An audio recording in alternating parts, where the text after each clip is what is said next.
The most important thing that being in the dating game taught me was that men pick wives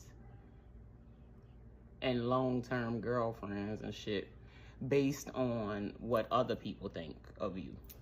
It's never based on what they think about you, because men make all of their decisions to receive praise from society. Again, remember, they are about assignment and execution, right? I remember when my second ex-husband told me he was cool with this girl, and she was a stripper. And he said that she had a young daughter. He said she was a real good mama. He said she was real smart. She was in school. She was in school, if I'm not mistaken. Like, she had a plan. Like, her schedule was mapped out so that her dancing and stuff never interfered with her being a mom. He was like, she was real, you know, real big on giving her daughter the best environment and really big on improving her life. And so he told me that he fucked her, right?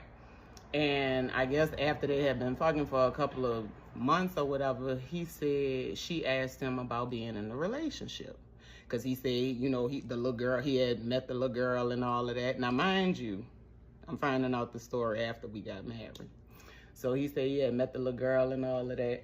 And so, you know, he was like, you know, it was cool. Like, he was like, he really admired her as a woman. Like, he really thought she was nice or whatever.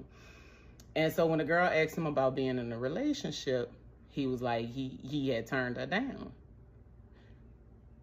And I was like, why would you do that? I was not bad, but I was like, why you turn her down? If she was cool and you said y'all really enjoyed each other and you really liked her and all that. And he was like, cuz, man, she was a stripper.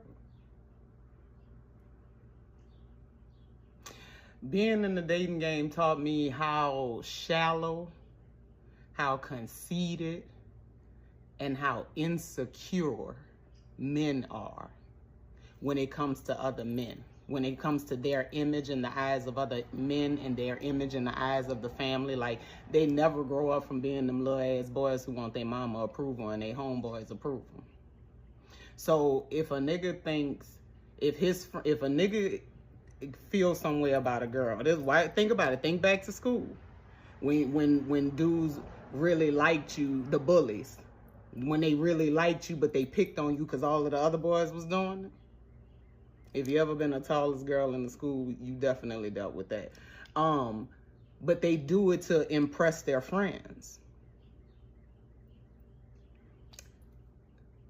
The reason why Klay Thompson and Megan Thee Stallion are not together and not going no further is because it was too many niggas out here calling her ran through and used and washed up.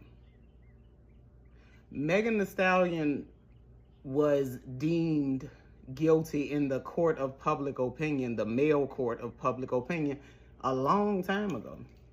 Like, look at how they responded to her with that Tory Lanez situation. Look at what the baby did to her. Look at the comment sections from men and women towards that black woman. They hate that woman because of a man, off the strength of a man. A man.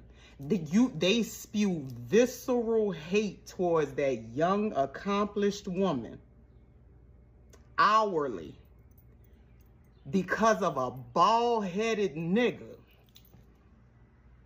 A bald-headed, short, ugly-ass nigga. That woman is beautiful, but because of a bald-headed, short, leprechaun-looking ass nigga, they be calling for that woman's life. I see every time she posted, and I hate how much she posted. Listen, if you were Tita, you already knew. If you were Auntie, you already knew. We knew it was coming. We knew it was coming. I'm so fucking glad that girl didn't get pregnant. She'll see the sunrise in a little bit. She'll see the sunrise in a little bit. But it was every time she was posting, every time they posted together, the men, the disgusting comments from the men. Comment sections affirm my hatred for 90% of men hourly. That young man was never gone. He never had real intentions about her. Buying a house, having his family come in, it was never going to happen. Because at the end of the day, men care about pleasing other men. They don't care about pleasing you. Have a good one.